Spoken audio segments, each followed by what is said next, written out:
Hola amigos, bienvenidos nuevamente a mi sitio Zoom Chile. Muchas gracias por estar conmigo en cualquier parte del mundo, donde quiera que ustedes se encuentren. Exactamente hoy, 18 de noviembre, se cumple un mes del inicio de las protestas y que dieron origen a la mayor crisis que ha tenido Chile desde el inicio de la democracia. Esta crisis partió justamente por una serie de demandas sociales, demandas que podemos convenir y las cuales estamos todos de acuerdo, son totalmente atendibles. Son demandas que obviamente son necesarias de llevar a cabo y poder satisfacer adecuadamente, porque efectivamente se estaban dando una serie de déficits a nivel social en nuestro país. El punto negro y más triste de todo esto fue obviamente la violencia, fue la destrucción que conllevaron todas estas protestas y que son el punto negro, oscuro de todo lo que ocurrió. Pero no quiero detenerme en ese punto, sino que quiero detenerme en el anterior, el tema de las consignas sociales y el tema de las demandas sociales. ¿Por qué? Porque las demandas sociales implican nuevamente una gran responsabilidad que ahora se tiene en el Estado chileno y particularmente en el gobierno de turno. ¿Cómo se van a financiar esas demandas sociales? ¿Por qué? Porque toda demanda social tiene que ser financiada a través de un diseño, a través de un modo, y eso implica obviamente reformas tributarias, implica redistribución de partidas presupuestarias, implica productividad del país, implica una serie de cosas que en el anterior video se los dije y que son fundamentales para entender eso.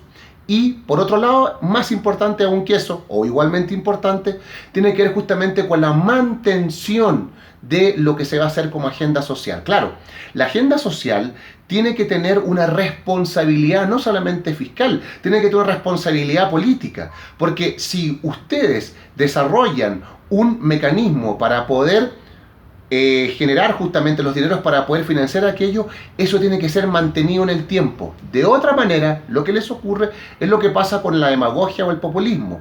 ¿Qué significa eso? El demagogo, el populista, lo que dice es: yo voy a darles mejor salud, mejor educación, mejores pensiones, mejores salarios.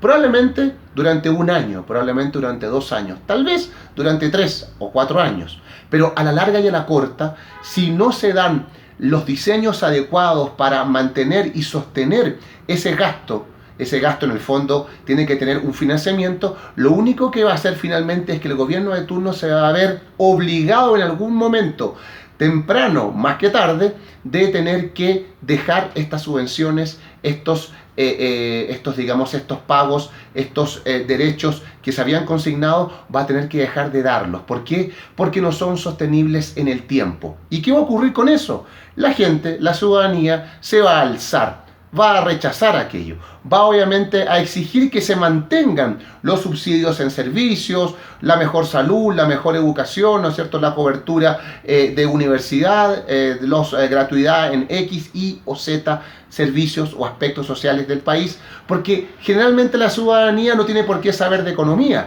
no tiene por qué saber de finanzas.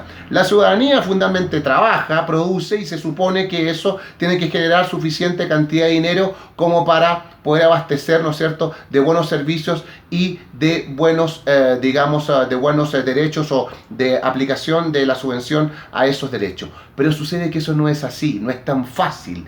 Justamente los gobiernos necesitan tener buenos economistas, buenos financistas y buenos diseños económicos para poder entender qué pueden hacer y qué no pueden hacer o hasta qué punto lo pueden hacer.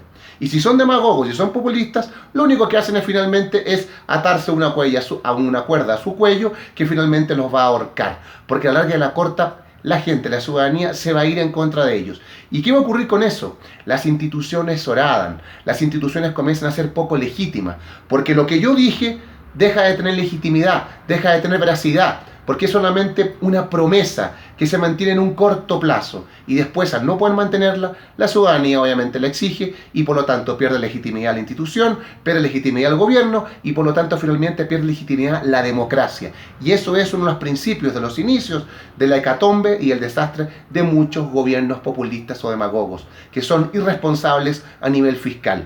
Endeudan a sus pueblos y además finalmente no son capaces de poder mantener aquello que prometieron. Entonces, es muy importante, básico, fundamental, que entendamos que el desarrollo y el diseño de todas las políticas económicas que ahora se van a dar para poder financiar todo lo que va a ser esta gran agenda social tiene que ser muy responsable. Y ahí viene la palabra básica, gradualidad. Tienen que ser graduales. Es cierto, la gente ahora quisiera que aumentara la pensión solidaria al 50%.